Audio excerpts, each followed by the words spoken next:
तस्वीर और आवाज़ की दुनिया के दोस्तों आदाब अस्सलाम वालेकुम। मैं आपका मेज़बान तारिक हुसैन अबरार। नाजरीन, आओ सुनते हाँ एक पंजाबी कहानी जिस दा टॉपिक है गैर मुसलमान नाल वरतारा। ज़ोहेब बहुत खुश सी क्यों जे उसदे मामा जी नार्वे तो आए सन ते उस लिए बहुत सारियां चॉकलेट ते दूजे तोहफे लेके आए सन। उसने अपने बेलियां नू भी चॉकलेट दित्तियां। उस दे बेली बहुत खुश होए ते उन्हां ने ज़ोहेब दे मामा जी नाल मिलन दी सदर दा इजहार किया। वो नार्वे दे बारे विच बहुत कुछ जानकारी चाहते सन। ये मिथया गया जे इतवार नू जद सारियां नू स्कूल तो छुट्टी होवेगी तां सारे मामा जी नाल मिलन लई आणगे। फिर इतवार नू ज़ोहेब दे बेली मिलन लई आए तां ज़ोहेब ने सारियां दा मामा जी नाल तारफ कराया। ज़ोहेब कहन लगा, मामा जी ये सारे नार्वे दे बारे जानना चाहते ने, तुसी इन्हां नू इस बारे जानकारी दिओ। ज़ोहेब दे मामा जी उन्हां नू दसन लगे कि नार्वे बहुत सोहना ते जगत दा दौलतां वाला सौखा देश है। उत्थे वल खांदियां नदियां, नाले, वादियां, नीलियां नीलियां झीलां, हरे भरे पहाड़, मनमोहने नज़ारे, सावे खेत, सोहने साहिल ते साफ सुथरी आबो हवा है जिस पारों जगत भर दे शौकिया पांदी जेह्ड़ी टूरिस्ट गर्मियां दे मौसम विच उत्थे आंदे ने। सियाल विच नार्वे विच बहुत बर्फ पैंदी है। इस तरह लगदा है कि ज़मीन ने एक मोटी चिट्टी चादर अपने उत्ते लई होई है। नार्वे दी पूरी आबादी किन्नी है ते ओ किथे उत्थे मुसलमान ना किन्नी गिनतियां विच ने? अहमद ने पुछया। पुत्तर, नार्वे दी सारी आबादी 53 लाख दे नेड़े है। उस विच मुसलमानां दी गिनती 1.5 लाख दे नेड़े है। इस्लाम नार्वे दा दूजा वड्डा मजहब है। नार्वे दे राजधानी ओस्लो है। बहुत सोहणियां ते वड्डियां मस्जिदां ने जिन्हां विच मुसलमान आज़ादी नाल अपनी मजहबी फर्ज़ां नू निभाउंदे ने। जुम्मे दी नमाज, ईद मिलादुन नबी सल्लल्लाहु अलैहि वसल्लम ते दूजे खास दिनां विच बड़े इकट्ठ होंदे ने। उत्थे हर तरह दी मजहबी आज़ादी है ते नार्वे सरकार वल्लों कोई रोक नहीं। उत्थे तां सरकार बांह वेली भी बनदी है। सारे बाल बड़े गौर नाल उन्हां दियां गल्लां सुन रहे सन। हुण आदम ने पुछया कि उत्थे बहुते तां साई लोक रहिंदे ने। फिर लोकां दे आपसी समाजिक बर्तावे किस तरह दे ने? ज़ोहेब दे मामा जी दसन लगे कि उत्थे वक्खो वक्ख मजहबां दे मनण वाले आपस विच बहुत चंगे वल नाल रहिंदे ने ते एक दूजे दी इज्जत करदे ने। जद साडी ईद आंदी है तां साडे नार्वेजियन बेली सानू बधाइयां यानी मुबारखां भी देंदे ने। ऐसे तरह जद ओ क्रिसमस मनांदे ने तां असी भी उन्हां नू मुबारखां देंदे हां, क्रिसमस कार्ड भेजदे हां ते जेह्ड़े बहुते प्यारे होवन उन्हां नू तोहफे भी देंदे हां। नईम ने पुछया, मामा जी की असी दूजे मजहब दे लोकां नाल कारोबारी आपसी ताल्लुक रख सकदे हां? नईम ने पुछया, मामा जी की असी दूजे मजहब दे लोकां नाल विहारियां आपसी ताल्लुक रख सकदे हां? ते हाँ, इस बारे साडे दीन इस्लाम दियां की तालीमात ने? मामा जी कहंदे ने इस्लाम सानू गैर मुसलिमां नाल चंगा वर्तारा करन दा हुक्म देंदा है। मुसलमानां लई अहले किताब यानी ईसाइयां ते यहूदियां दे घरां तो खाना पीना जायज़ है।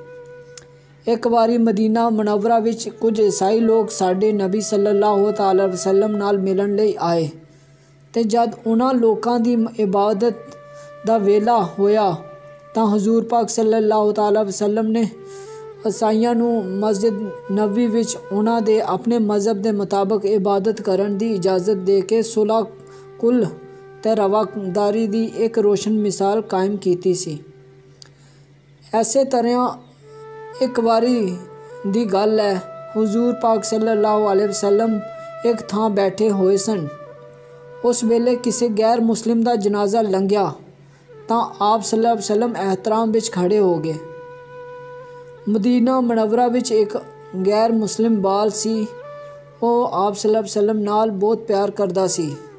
एक बारी जद ਉਹ बीमार हो गया ਤਾਂ आप सल्लल्लाहु अलैहि वसल्लम ਉਸ ਨੂੰ ਵੇਖਣ ਪੁੱਛਣ ਗਏ। कुरान हकीम इंसान होने पारों सारियां नू इज्जत ते एहतराम देंदा है ते फरमांदा है अल्लाह ताला सारे इंसानां दा सर्जनहार है। इस तू ये भी किया कि जे किसी ने एक इंसान दी जान बचाई तां इस तरह है कि उसने पूरी जगत दे इंसानां दी जान बचाई। तो इस तरह किसी ने दूजे इंसान का जानबूझ के कतल किया तो उसने सारी मुनक्ता इंसानियत नू कतल कर दिता। यह हुक्म सारे इंसानां लई है, भावें उन्हां दा मज़हब कोई भी होवे। पुत्र साडे दीन दा नाम इस्लाम है, जिस दा मतलब सलामती होंदा है। ते इस दीन नू मनण वाले मोमिन होंदे ने, जिस दा मतलब होंदा है अमन दी जमानत देण वाला। मोमिन वो होवेगा जिस तो सारियां नू अमन ते सलामती मिले। अल्लाह ताला दा एक ना अल मोमिन भी है, जिस दा मतलब भी अमन देन वाला है। अच्छा, फराज ने पूछा कि असी गैर मुसलमां नाल मेल जोल रख सकते हाँ कि उन्हां नाल यारी दोस्ती तू होड़िया गया है। मामा जी कहते ने पुत्र जगत विच जिन्ने भी गैर मुस्लिम ने वो दो तरह दे ने। एक वो जेड़े मुसलमानां नाल लड़दे ने, जंग करदे ने ते उन्हां नू अपना वैरी समझदे ने। ज़ाहिर है उन्हां नाल यारी ते मेल जोल नहीं रख सकते ते इस तू कुरान हकीम ने भी हटकिया है।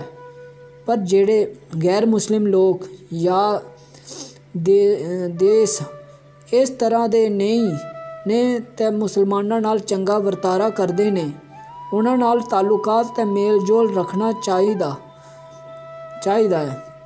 उन्हां दी गमी ते खुशी विच भी रलना चाहिदा है। वेखो करोड़ां गैर मुस्लिम इस्लामी देशां विच रह रहे ने ते ऐसे तरह करोड़ां मुसलमान गैर इस्लामी देशां दे शहरी ने। हुण ये किस तरह हो सकता है कि वो एक दूजे नाल मेल जोल ना रखन ते ना साडा दीन सानू इस तू रोकदा है।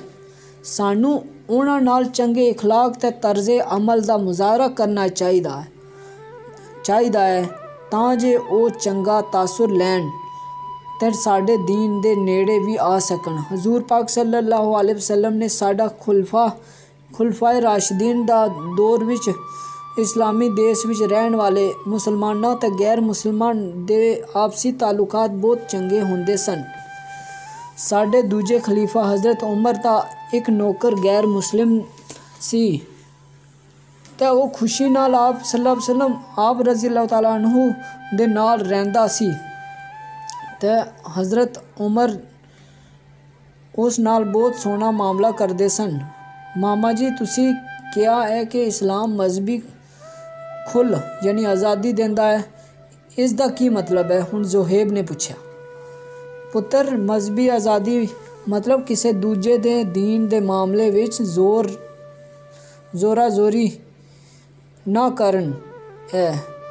करना है, यानी ना तो किसी नू दबाया जाए ना ही किसी नू लोभ लालच दे के मुसलमान बनाया जा सकता है ते ना ही किसी नू जोर जारी ਜ਼ੋਰਾਜ਼ਾਰੀ ਮੁਸਲਮਾਨ ਰੱਖਿਆ ਜਾ ਸਕਦਾ ਹੈ। ਕਿਸੇ ਤਰ੍ਹਾਂ ਵੀ ਦੀ ਜ਼ਬਰਦਸਤੀ ਨਹੀਂ ਕੀਤੀ ਜਾ ਸਕਦੀ ਹੈ ਤੇ ਕਿਸੇ ਦੂਜੇ ਦੇ ਮਜ਼ਹਬੀ ਮਾਮਲੇ ਵਿੱਚ ਵੀ ਨਹੀਂ ਵੜਿਆ ਜਾ ਸਕਦਾ। ਅੱਲਾਹ ਤਾਲਾ ਨੇ ਕੁਰਾਨ ਹਕੀਮ ਵਿੱਚ ਸਾਡੇ ਰਸੂਲ ਪਾਕ ਸੱਲੱਲਾਹੁ ਅਲੈਹਿ ਵਸੱਲਮ ਤੋਂ ਵੀ ਕਿਹਾ ਕਿ ਆਪ ਸੱਲੱਲਾਹੁ ਅਲੈਹਿ ਵਸੱਲਮ ਦਾ ਕੰਮ ਦੂਜਿਆਂ ਨੂੰ ਦੀਨ ਦਾ ਸੁਨੇਹਾ ਦੇਣਾ ਹੈ ਤੇ ਆਪ ਸੱਲੱਲਾਹੁ ਅਲੈਹਿ ਵਸੱਲਮ ਜ਼ਬਰਦਸਤੀ ਕਿਸੇ ਨੂੰ ਈਮਾਨ ਲਿਆਉਣ ਉੱਤੇ ਮਜਬੂਰ ਨਹੀਂ ਕਰ ਸਕਦੇ। ਹਜ਼ੂਰ ਪਾਕ ਸੱਲੱਲਾਹੁ ਅਲੈਹਿ ਵਸੱਲਮ ਨੂੰ ਇਹ ਹੁਕਮ ਹੈ ਤਾਂ ਸਾਨੂੰ ਇਹ ਜ਼ਰੂਰ ਸੋਚਣਾ ਚਾਹੀਦਾ ਹੈ ਕਿ ਕਿਧਰੇ ਅਸੀਂ ਤਾਂ ਕੋਈ ਇਸ ਤਰ੍ਹਾਂ ਦਾ ਕੰਮ ਨਹੀਂ ਕਰ ਰਹੇ ਜਿਸ ਸ਼ੈ ਤੋਂ ਕੁਰਾਨ ਮਜੀਦ ਸਾਨੂੰ ਹਟਕਿਆ ਹੈ ਉਹ ਨਾ ਕਰੀਏ। ਜਿੰਨੀ ਮਜ਼ਹਬੀ ਆਜ਼ਾਦੀ ਦੀਨ ਇਸਲਾਮ ਵਿੱਚ ਹੈ ਉਹ ਕਿਸੇ ਵੀ ਦੂਜੇ ਦੀਨ ਜਾਂ ਮਜ਼ਹਬ ਵਿੱਚ ਨਹੀਂ ਹੈ।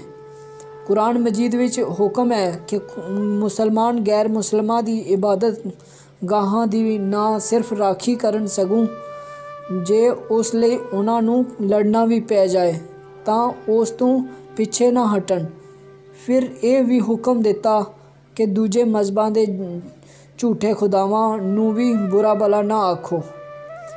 ਜੇ ਕੋਈ ਗੈਰ ਮੁਸਲਿਮ ਇਸਲਾਮ ਦੇ ਬਾਰੇ ਵਿੱਚ ਝੂਠੀਆਂ ਗੱਲਾਂ ਕਰੇ ਤਾਂ ਫਿਰ ਸਾਨੂੰ ਕੀ ਕਰਨਾ ਚਾਹੀਦਾ? ਹੁਣ ਸਿਕੰਦਰ ਨੇ ਪੁੱਛਿਆ। ਮਾਮਾ ਜੀ ਦੱਸਣ ਲੱਗੇ, ਇਸ ਦਾ ਜਵਾਬ ਆਪ ਕੁਰਾਨ ਕਰੀਮ ਨੇ ਦਿੱਤਾ ਹੈ ਤੇ ਬਹੁਤ ਹੀ ਚੰਗੇ ਤੇ ਸੋਹਣੇ ਢੰਗ ਨਾਲ ਸਮਝਾਇਆ ਕਿ ਜੇ ਕਿਸੇ ਥਾਂ ਅੱਲਾ ਦੀਆਂ ਆਇਤਾਂ ਦਾ ਮਜ਼ਾਕ ਉਡਾਇਆ ਜਾ ਰਿਹਾ ਹੋਏ, ਮਤਲਬ ਇਸਲਾਮ ਦੇ ਖਿਲਾਫ ਗੱਲਾਂ ਹੋ ਰਹੀਆਂ ਹੋਣ, ਤਾਂ ਉਸ ਥਾਂ ਤੋਂ ਉੱਠ ਕੇ ਟੁਰ ਜਾਓ ਤੇ ਜਦ ਉੱਥੇ ਇਸਲਾਮ ਦੇ ਖਿਲਾਫ ਗੱਲਾਂ ਬੰਦ ਹੋ ਜਾਣ ਤੇ ਆਮ ਗੱਲਾਂ ਹੋਣ ਤਾਂ ਫਿਰ ਪਰਤ ਕੇ ਉਸ ਇਕੱਠ ਵਿੱਚ ਆਇਆ ਜਾ ਸਕਦਾ ਹੈ। ਇਸਲਾਮ ਨੇ ਸਾਨੂੰ ਇਹ ਬਹੁਤ ਹੀ ਸੁਨਹਿਰੀ ਅਸੂਲ ਦਿੱਤਾ ਹੈ ਤੇ ਉਸ ਉੱਤੇ ਅਮਲ ਕਰਨਾ ਸਾਡੇ ਤੇ ਫਰਜ਼ ਹੈ ਤੇ ਇਸ ਉੱਤੇ ਅਮਲ ਕਰਨਾ ਵੀ ਸਾਨੂੰ ਲੋੜਦਾ ਹੈ। ਆਦਮ ਪੁੱਛਣ ਲੱਗਾ, ਮਾਮਾ ਜੀ ਅਸੀਂ ਸੁਣਿਆ ਹੈ ਕਿ ਨਾਰਵੇ ਵਿੱਚ ਗਰਮੀਆਂ ਵਿੱਚ ਰਾਤ ਨਹੀਂ ਹੁੰਦੀ ਤੇ ਸਰਦੀਆਂ ਵਿੱਚ ਰਾਤ ਹੀ ਰਹਿੰਦੀ ਹੈ, ਤਾਂ ਉਹ ਲੋਕ ਕੰਮ ਕਿਸ ਤਰ੍ਹਾਂ ਕਰਦੇ ਨੇ? ਨਾਰਵੇ ਕੁਤਬ ਸ਼ਮਾਲੀ ਉੱਤੇ ਵਾਕਿਆ ਹੈ। ਮਾਮਾ ਜੀ ਜਵਾਬ ਦਿੰਦੇ ਨੇ, ਨਾਰਵੇ ਕੁਤਬ ਸ਼ਮਾਲੀ ਉੱਤੇ ਵਾਕਿਆ ਹੈ ਤੇ ਜੇ ਤੁਸੀਂ ਜਗਤ ਦੇ ਨਕਸ਼ੇ ਤੇ ਜਾਤ ਪਾਓ ਤਾਂ ਤੁਹਾਨੂੰ ਇਹ ਬਿਲਕੁਲ ਉੱਤੇ ਨਜ਼ਰ ਆਏਗਾ। ਕੁਤਬ ਸ਼ਮਾਲੀ ਦੇ ਪਾਸੇ ਇੱਕ ਥਾਂ ਉੱਤੇ ਸਵੀਡਨ, ਨਾਰਵੇ ਤੇ ਫਿਨਲੈਂਡ ਹੈ। ਤਿੰਨੋਂ ਦੇਸ਼ਾਂ ਦੀਆਂ ਸਰਹੱਦਾਂ ਆਪਸ ਵਿੱਚ ਮਿਲਦੀਆਂ ਨੇ। ਇੱਥੇ ਨੋਰਡਕਪ ਨਾਮੀ ਇੱਕ ਕਸਬਾ ਹੈ ਜਿਹੜਾ ਕੁਤਬ ਸ਼ਮਾਲੀ ਉੱਤੇ ਅਖੀਰਲੀ ਇਨਸਾਨੀ ਬਸਤੀ ਹੈ। ਇਹ ਤਾਂ ਤੁਸੀਂ ਜਾਣਦੇ ਹੀ ਹੋ ਕਿ ਧਰਤੀ ਸੂਰਜ ਦੇ ਚਫੇਰ ਘੁੰਮਣ ਦੇ ਨਾਲ ਆਪਣੇ ਚਫੇਰੇ ਵੀ ਘੁੰਮਦੀ ਹੈ। ਇਸ ਘੁੰਮਣਗੇਰੀ ਵਿੱਚ ਜਿਹੜਾ ਧਰਤੀ ਦਾ ਹਿੱਸਾ ਕੁਤਬ ਸ਼ਮਾਲੀ ਜਾਂ ਜਨੂਬੀ ਵਿੱਚ ਹੁੰਦਾ ਹੈ ਉੱਥੇ ਗਰਦਸ਼ ਬਹੁਤ ਹੌਲੀ ਹੁੰਦੀ ਹੈ।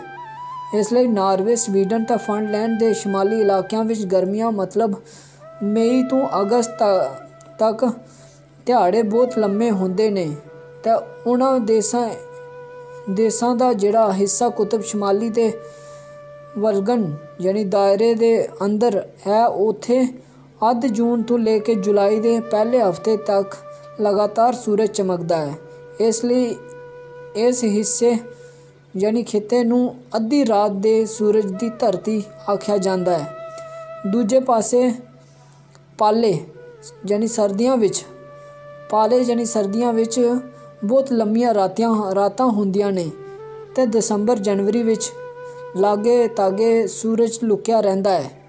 ਗਰਮੀਆਂ ਵਿੱਚ ਦਿਨ ਲੰਮੇ ਹੋਣ ਜਾਂ ਪਾਲਿਆਂ ਵਿੱਚ ਦਿਨ ਬਹੁਤ ਨਿੱਕੇ, ਉੱਥੇ ਰਹਿਣ ਵਾਲੇ ਆਪਣੇ ਕੰਮਕਾਜ ਮਾਮੂਲ ਦੇ ਮੁਤਾਬਕ ਜਾਰੀ ਰੱਖਦੇ ਨੇ ਤੇ ਆਪਣੇ ਦੇਸ਼ ਦੇ ਵੇਲੇ ਦੇ ਮੁਤਾਬਕ ਸਾਰੇ ਕੰਮ ਕਰਦੇ ਨੇ।